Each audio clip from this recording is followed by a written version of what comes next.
мына ушул ковид 19 илдети биздин районго элдин арасында дагы ошол кездерде паника башталды. Себеби деген биздин колубузда бир ыктуу алгоритм лечения жок, кыйналдык ал учурда.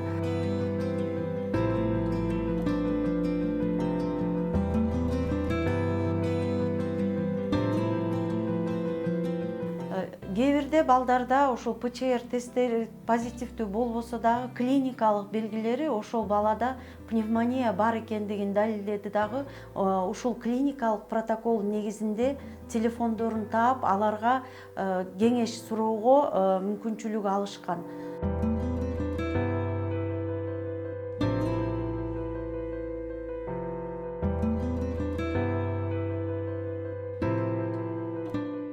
Данный клинический протокол предусматривает лечение детей на амбулаторном уровне. Дети лечение получают антибиотики. Те антибиотики, которые были закуплены Европейским Союзом и предоставлены ЮНИСЕФ для стационаров нашей республики.